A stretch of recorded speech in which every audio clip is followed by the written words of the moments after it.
It was 1963 when Ken Holland began his career as a research engineer at Pioneer Electric. It's an extremely exciting time. The electrical business was just starting to explode in those days, and we had to really move. We were building some really quite remarkable product that was very new for Canada in those days. The people at Pioneer Electric realized that I was a better manager than an engineer, so I moved into management very soon. 13 years later, he became president of Cartier International. When I went into Cartier, there was probably 12 to 16 companies in the distribution transformer field. When I left 17 years later, there was 3 of us left. He really built the company into the vibrant company that it is today. We expanded the product range from single-phase distribution transformers to a broad range of 3-phase transformers. Ken's ability to inspire, Ken was really a pleasure to work with from that standpoint. I mean, he came in every day bouncing. I just never have had a day that I didn't find life exciting. When the free trade agreements came in and NAFTA came in, those were tough times. The electrical industry in Canada was basically designated by the federal government as going to be one of the losers.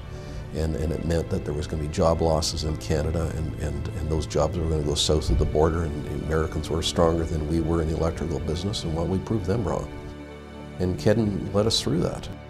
The most important thing which led to my later career was the quality management process, where we began to understand that quality was more than just a product quality. It was the quality of everything you did.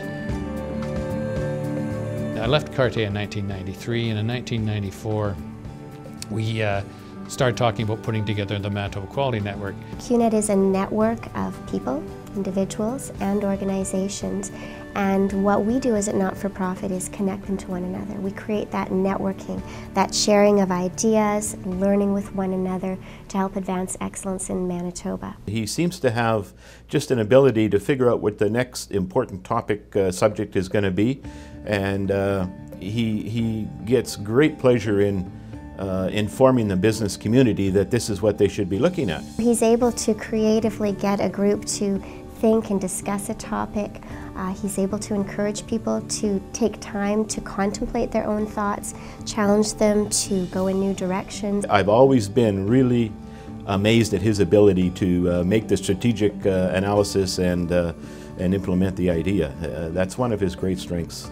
He has a way of helping people find the answers to their own questions. Even though we would have down times, he would choose to look at the fact that things can get better from there instead of being down. And I think he taught us all that. I know he taught me that.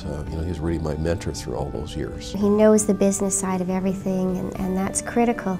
But his real strength is understanding people, leading people, knowing people, what's important to them. Ken has an amazing ability sitting around the conference table to extract ideas from all the people around the table. He also has the ability, if you're not paying attention, he knows, and he'll send you a zinger to wake you up. I naturally like to work with people. I naturally like to help people achieve, and I like to enjoy their successes. He will challenge his employees, and if you're not an individual to be challenged, then I'd suggest you don't go work for Ken. Certainly with QNet and with other organizations that he's been part of, he's always challenging us to reinvent ourselves and to rethink where we're going. Are we current? Are we relevant? A lot of these new strategies that he comes up with are all targeted to making the organizations more lean, more efficient, and ultimately more profitable. Ken has given his time and expertise to many community organizations. We are proud to welcome Ken Holland to the Manitoba Manufacturers Hall of Fame.